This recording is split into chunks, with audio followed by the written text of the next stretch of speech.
जोहार तिहिन आबो दो गेल चानाच रेना दोसार पढ़न रे मेना गैस रेना आचरण रेना चाल सा अरी आर परम ललसंग स्केल इदी काते बो गालोचा। लाहा भिडियो रे आबो दो गैस रेना आचरण पढ़न रे गैस रेना एतहब कथा आर बयला अरी इदी काते बो गालोच लेदा। 1787 ख्रीष्टाब्द रे फरासी साणेसिये जैक अलेक्जेंडर सीजर चार्ल्स से खाटो ᱧᱩᱛᱩᱢ ते जैक चार्ल्स थीर तेपेन रे कोनो ठिकन भर रेना गैस रेना ललसंग बढ़ती सावते सताह बढ़ती रेना बिडौ कराव लेदाय। उनी ñेल लेदाय जे तेपेन थीर दोहो काते ललसंग बढ़ती इदी लेखान गैस रेना सताह बढ़तीआ आर ललसंग कम इदी लेखान सताहब हो कमोआ।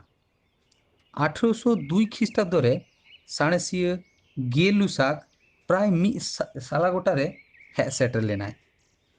उनी ठाड़ो गोटा लेदाय जे थीर तेपेन रे सानाम गैस रेना आयतन फुलो कोएफिशिएंट दो समान। 1842 ख्रीष्टाब्द रे साणेसिया विक्टर रेनल्ट बिडो काते उदुग लेदाय जे ओना कोएफिशिएंट रेना मान मिमिद डिग्री सेल्सियस रे 1/273। ललसंग पाल्टाव साव सावते सताहब रेना पाल्टाव लक्ष्य काते 1787 ख्रीष्टाब्द रे साणेसिया चार्ल्स मिटन साला गोटारे सेटर लेनाय जहां चार्ल्स आ अरी लेकाते उरुमाबन। गेलुसाक आर रेनल्टा बिडे कोसा ᱧᱟᱢ अरी जपड़ाव काते चार्ल्सा अरी उछनोआ। चार्ल्सा अरी से चार्ल्स लो थीर तेपेन रे 1 डिग्री सेल्सियस ललसंग बढ़ती से कम लेखान जहां निर्दिष्ट भर रेना गैस रेना सताहब 0 डिग्री सेल्सियस ललसंग रे ओना गैस रेना जहां सताहब तहेना ओना रेना मान एतम तायमते 1/273 हिस बढ़ती से कमोआ। 1/273 हिस दो थीर तेपेन रे गैस रेना एक्सपेंशन कोएफिशिएंट से फ्लो कोएफिशिएंट मिताको। सताह बढ़ती ते से कमोते सानाम लेकान गैस गे मिद लेका व्यवहार आय मेनखान सानाम गैस रेना फ्लो कोएफिशिएंट गे समान। चार्ल्सा अरी रे बारिया थीर राशि दो हुयुग काना गैस रेना भर आर गैस रेना तेपेन। आदो नितो चार्ल्सा अरी रेना व्याख्या से एक्सप्लेनेशन कटी गालोच लेगे बोन। मने में ठिकन तेपेन रे 0 डिग्री सेल्सियस ललसंग रे कोनो ठिकन परिमाण गैस रेना सताहब दो V0 मिमिद। नितो तेपेन बांग पाल्टाव काते जुदी ललसंग पाल्टाव हुयुआ तबे चार्ल्स आ अरी लेकाते 1 डिग्री सेल्सियस ललसंग बढ़ती लेखान गैस रेना सताहब बढ़तीआ V0/273 मिमिद। एतएब 1 डिग्री सेल्सियस ललसंग रे ओना गैस रेना मोट सताहब दो हुयुआ V0 plus V0/273 equal to V0 common हताव लेखान V0 इंटू ब्रैकेट रे 1 प्लस 1/273 मिमिद आर 2 डिग्री सेल्सियस ललसंग बढ़ती लेखान ओना गैस रेना सताहब बढ़तीआ 2V0/273 मिमिद। एतएब 2 डिग्री सेल्सियस ललसंग रे ओना गैस रेना मोट सताहब दो हुयुआ V0 plus 2V0/273 equal to V0 into 1 plus 2/273 मिमिद। नोंका काते जे कोनो मिटन ललसंग T डिग्री सेल्सियस बढ़ती लेखान गैस रेना सताहब बढ़तीआ TV0/273 मिमिद। एतएब T डिग्री सेल्सियस ललसंग रे ओना गैस रेना मोट सताहब दो हुयुआ V0 प्लस TV0/273 आदो V0 कॉमन हताव लेखान V0 इंटू ब्रैकेट रे 1 प्लस T/273 मिमिद। नोआ दो हुइना ललसंग बढ़ती अक्तरे आदो ललसंग कम इदी लेखान ची हुयुआ ओना ñेल लेगेबन। 1 डिग्री सेल्सियस ललसंग कम लेखान गैस रेना सताहब कमोआ V0/273 मिमिद। एतएब -1 डिग्री सेल्सियस लॉलोसंग रे ओना गैस ना साताहब दो हुआ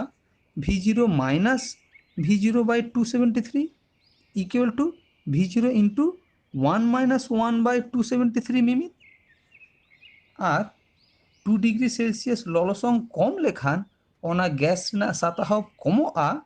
2V0 बाई 273 मिमित एतएब -2 डिग्री सेल्सियस लॉलोसंग रे ओना गैस ना मोट साताहब दो हुआ V0 minus 2 into V0 by 273 equal to V0 कमन हताव लेखा V0 इंटू ब्रैकेट रे 1 माइनस 2 बाई 273 मिमित आदो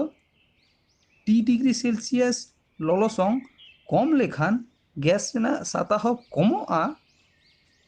T into V0 by 273 मिमित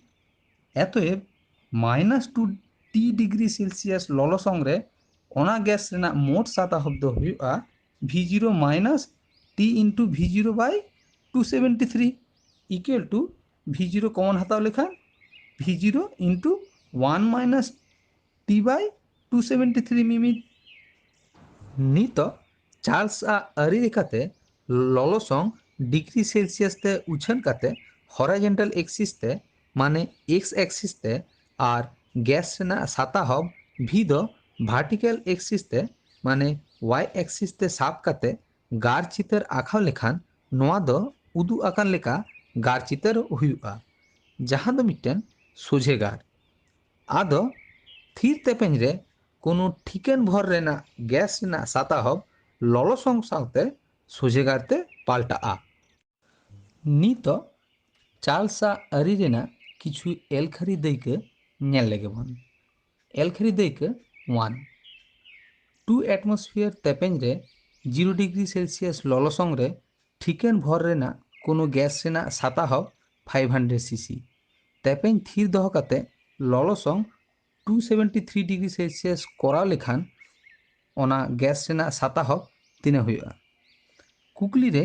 gas रेना भर आर तेपेन थीर लई मेना ओनाते चार्ल्स आरी खन ऑल गानोआ टी डिग्री सेल्सियस लॉलोसंग रे गैस रेना आयतान VT equal to V0 into 1 plus T by 273 नोडे V0 equal to 0 degree Celsius लॉलोसंग रे गैस रेना साताहब इक्वल टू 500 सीसी मुचाद रे लॉलोसंग T equal to 273 degree Celsius आदो मुचाद रे साताहब VT इक्वल टू तीना हुआ ओना गोटाय हुआ नोडे V0 और T रेना मान बैसो काते ᱧᱟᱢᱚᱜᱼᱟ VT equal to 1000 CC equal to 1 litre आदो गोटायना 273 डिग्री सेल्सियस लॉलोसंग रे गैस रेना मुचाद साताहब दो हुआ 1 लिटर दोसर कुकली ठिकन तेपेन और 0 डिग्री सेल्सियस लॉलोसंग रे ठिकन भर रेना कोनो गैस रेना साताहब 2 लिटर तेपेन थीर दोह काते लॉलोसंग 546 डिग्री सेल्सियस कोराव लेखान ओना गैस रेना साताहब तिने हुआ तेला कुकली लेकाते चार्ल्स आरी खन ᱧᱟᱢᱚᱜᱼᱟ VT equal to V0 into 1 plus T by 273 नोडे V0 equal to 0 degree Celsius लॉलोसंग रे गैस रेना साताहब equal to 2 litre small T equal to gas रेना मुचाद लॉलोसंग equal to 546 degree Celsius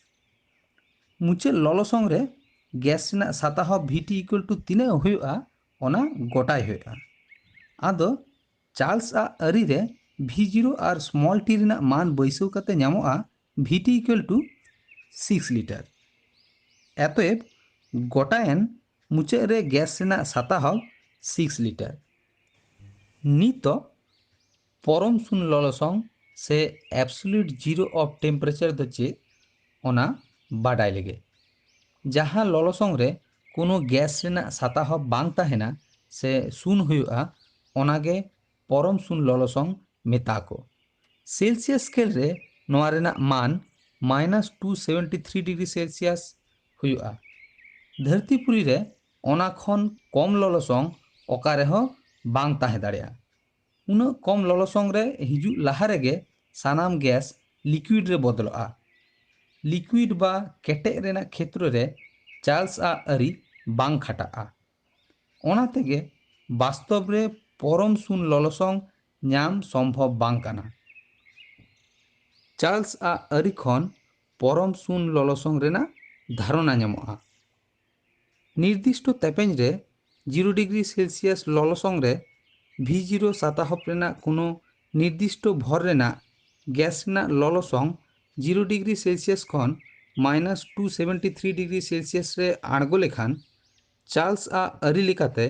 -273 degree Celsius ललसंग रे ओना गैस रेना सताहप V साफिक्स -273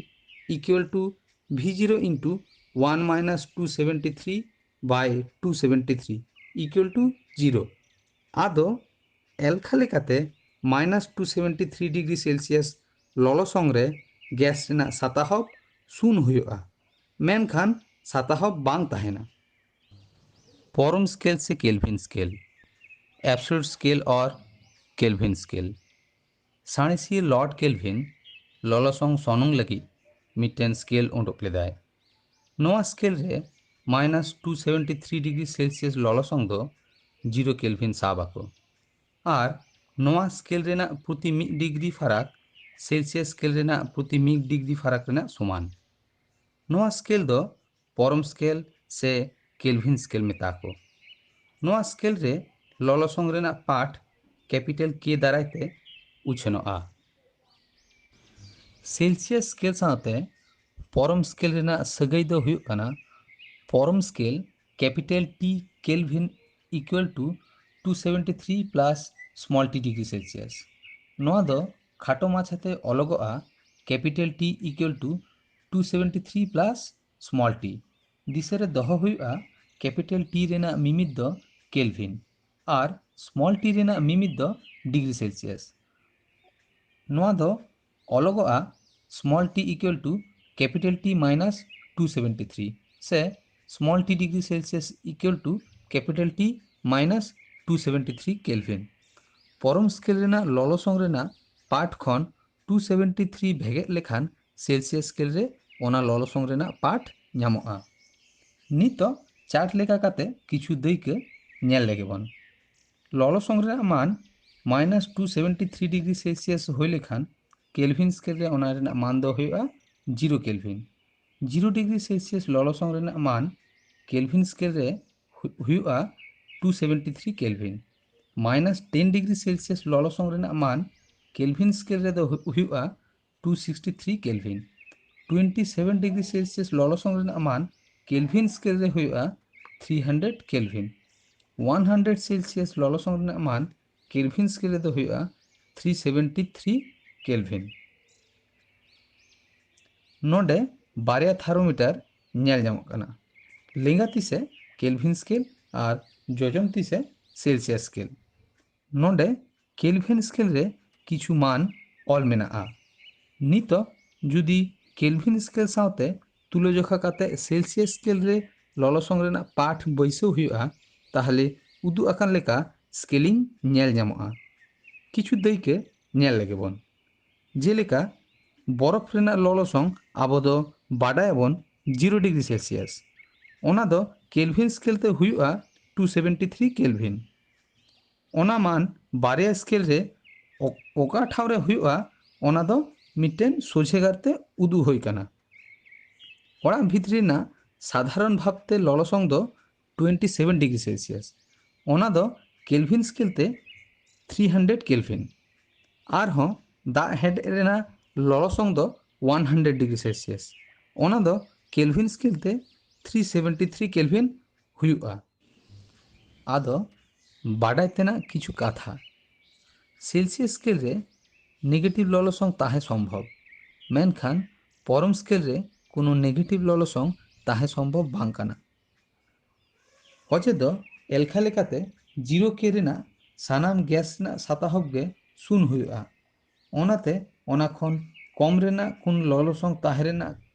कथा गे बांग काना। सेल्सियस स्केल रे दो नेगेटिव ललसंग ताहे दाड़िया ओना रेना किछु वास्तव दैके ᱧᱮᱞ लेगेबन जेलेका हाको बाजार रे हाको आडी दिन धाबी भागे दोहो लगी जहाँ बरफ व्यवहार हुआ ओना दो दाग सावते किछु अशुद्धि मिसाल काते तैयारोगा। ओना होतेते ओना रेना ललसंग 0 डिग्री सेल्सियस खन हो आरहो प्राय 20 डिग्री सेल्सियस लेका कम हुआ। मेनखान ओना रेना ललसंग दो -20 डिग्री सेल्सियस। लादाख रेना सियाचिन रे से सुमेरु कुमेरु रे हो गड़ ललसंग दो -40 डिग्री सेल्सियस खन हो आरहो कम ताहेना।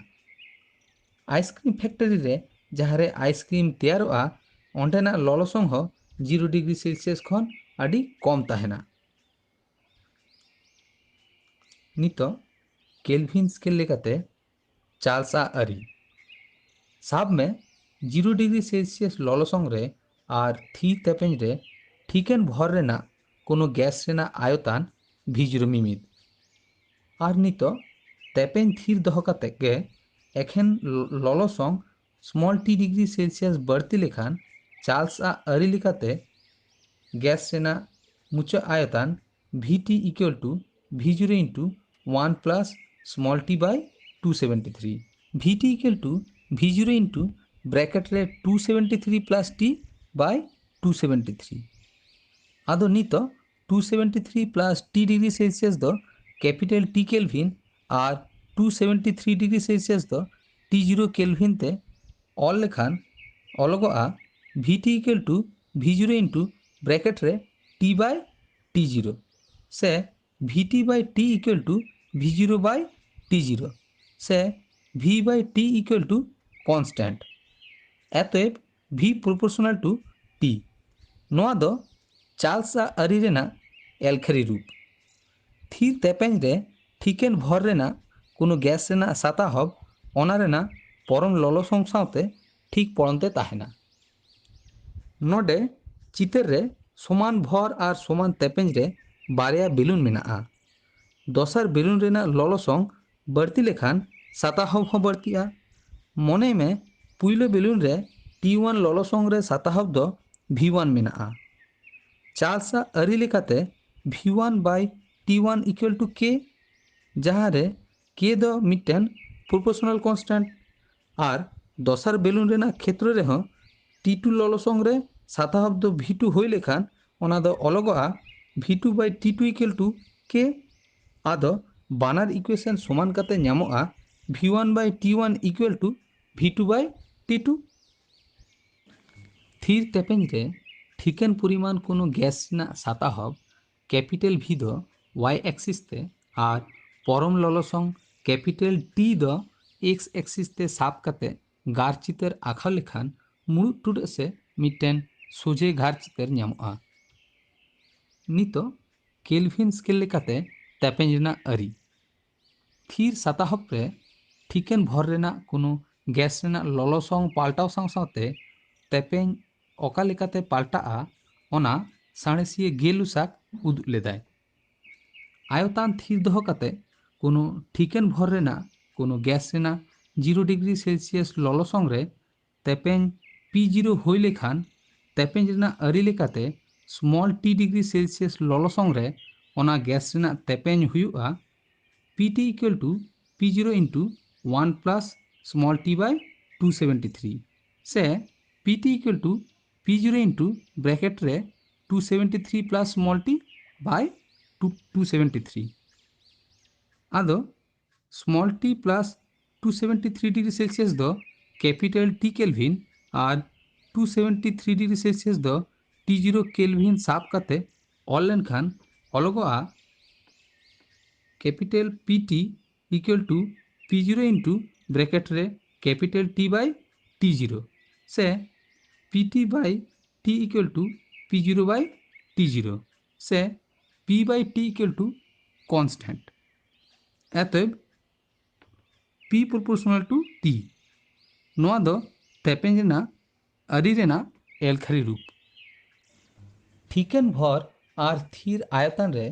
कोनो गैस रेना तेपेंज कैपिटल P दो y एक्सिस ते और परम ललसंग कैपिटल T दो x एक्सिस ते साब काते गार चितर आखा लेखान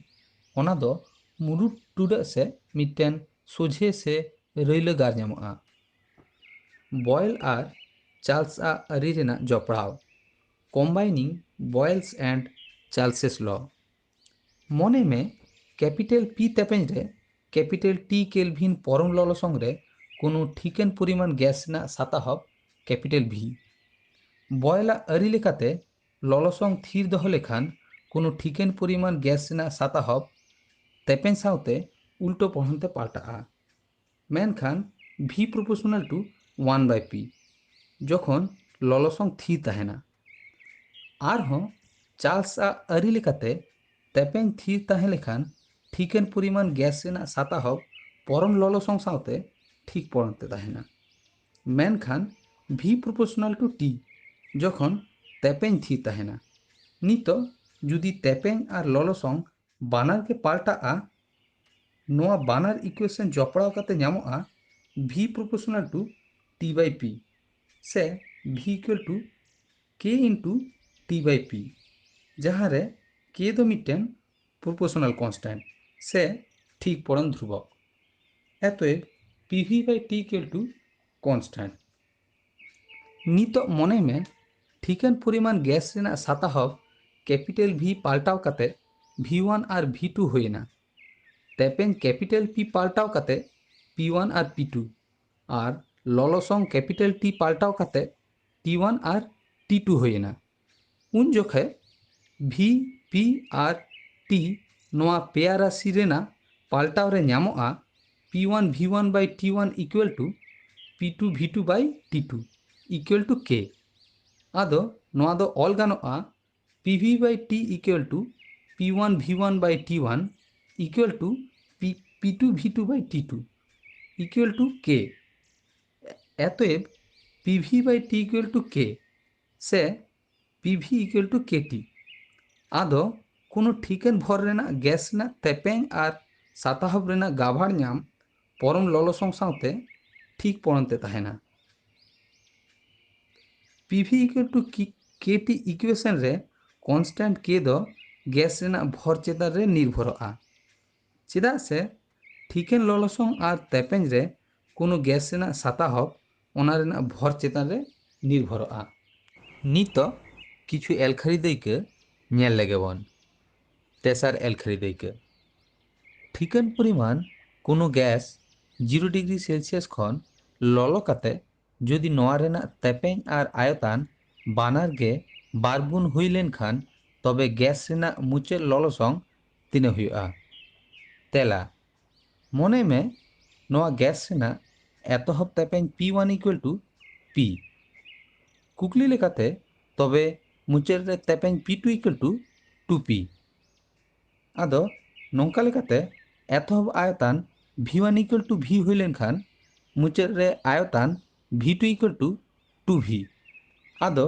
एतहब ललसंग t1 equal to 0 degree Celsius equal to 273 kelvin आदो मुचाद रे ललसंग t2 इक्वल टू तिने हुआ ओना गोटाई हुआ चार्ल्स और बॉयला जपड़ा आरी लेकाते p1 v1 by t1 equal to p2 v2 by t2 अतएव p into v by 273 equal to 2p into 2v by t2 अतएव t2 इक्वल टू 1092 केल्विन अतएव गोटाएना गैस रेना मुचेर ललसंग equal to 1092 minus 273 degree Celsius equal to 819 degree Celsius पोनाना कुकली 0 degree Celsius ललसंग और 50 सेंटीमीटर पारद थाम रेना तेपेंज रे मिट्टेन ठीकन भर रेना गैस रेना साताहब 800 सीसी हुई लेन खान 27 डिग्री सेल्सियस ललसंग और 75 सेंटीमीटर पारद थाम रेना तेपेंज रे ओना गैस रेना साताहब तिने हुआ तेला नोंडे कुकली लेकाते एतहब ललसंग t1 equal to 0 degree Celsius equal to 273 kelvin मुचाद रे ललसंग t2 equal to 27 degree Celsius equal to 300 kelvin एतहब तेपेंज p1 इक्वल टू 50 सेंटीमीटर पारद थाम नोंडे मुचाद रे तेपेंज p2 इक्वल टू 75 सेंटीमीटर पारद थाम एतहब साताव v1 इक्वल टू 800 सीसी आदो मुचाद रे सातहब V2 रेना मान तीना हुआ ओना गोटाई हुआ। चार्ल्स और बॉयला जपड़ाव आरी लेकाते P1 V1 by T1 equal to P2 V2 by T2 आदो नोआ इक्वेशन रे P1 V1 T1 और P2 T2 रेना मान बैसव काते ᱧᱟᱢᱚᱜᱼᱟ V2 इक्वल टू प्राय 586 सीसी आदो गोटायना ओना गैस रेना मुचाद रे साताहब प्राय 586 सीसी। तिहिं दो नोडे धाबी गे और नोआ को इदी काते बाडाय तेना से कोनो कुकली ताहेलेन तापे खान निये व्हाट्सएप नंबर से ईमेल रे भेजाव दाड़ेयापे। जोहार।